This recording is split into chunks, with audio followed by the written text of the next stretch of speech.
Bem-vindo ao podcast Estrangeiros e Peregrinos. A mensagem de hoje será apresentada por Dennis Allen.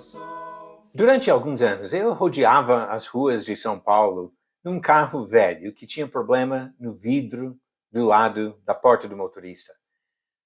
Esse vidro não subia direito, não descia direito, e para não ficar numa situação difícil, com vidro aberto na chuva, eu peguei um pedaço de fita isolante, coloquei no botão para impossibilitar a tentativa de baixar o vidro.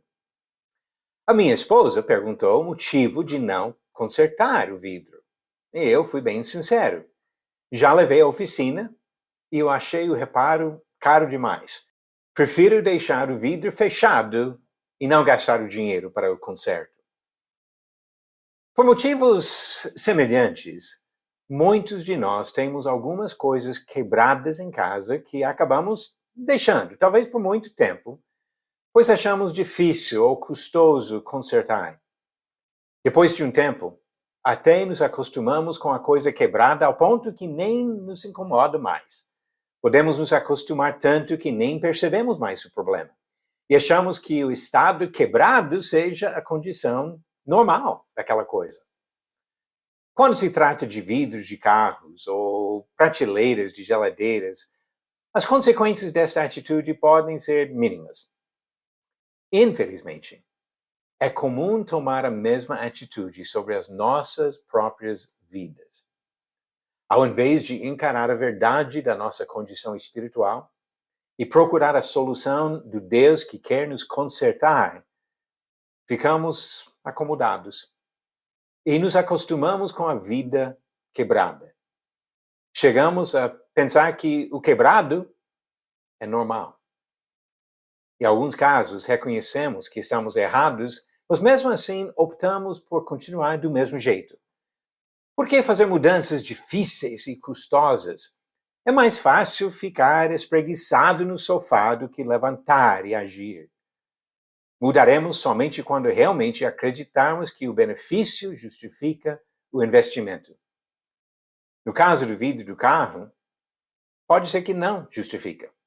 Mas quando considera os destinos totalmente opostos nas escolhas espirituais, qualquer investimento feito na mudança será bem menor do que o benefício eterno. Jesus falou da separação eterna entre duas categorias de pessoas: aquelas que fazem a vontade do Senhor e aquelas que não o obedecem.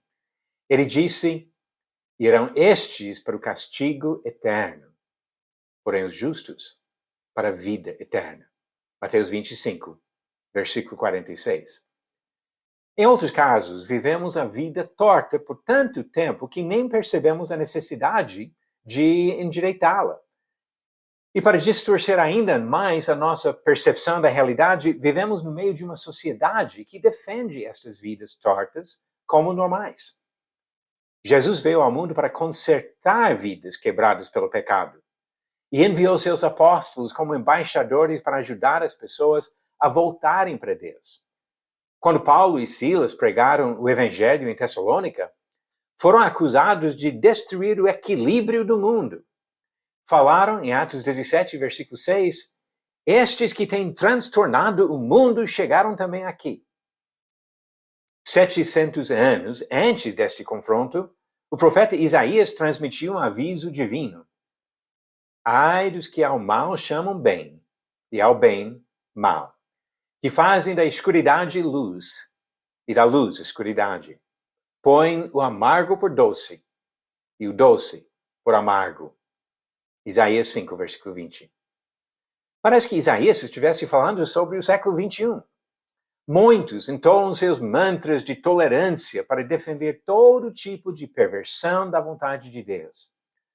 A desonestidade é vista como procedimento normal no comércio e no governo. Perversões sexuais são defendidas como expressões normais do amor. Ensinamentos religiosos, obviamente contraditórios, convivem sob o mesmo teto no espírito tolerante do ecumenismo, onde o único mal é defender uma crença como verdadeira e sugerir que outra seja falsa. Nós precisamos encarar 2 fatos. Primeiro, nós, seres humanos, não determinamos o padrão que separa o certo do errado.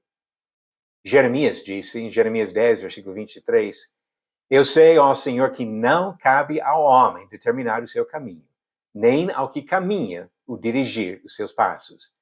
É Deus que estabelece os padrões morais, éticos e doutrinários. Cabe a nós respeitar esses padrões. E segunda coisa, não importa quão custoso seja, o conserto de uma vida quebrada sempre vale a pena. Jesus perguntou em Marcos 8, versículos 36 e 37, que aproveita ao homem ganhar o mundo inteiro e perder a sua alma?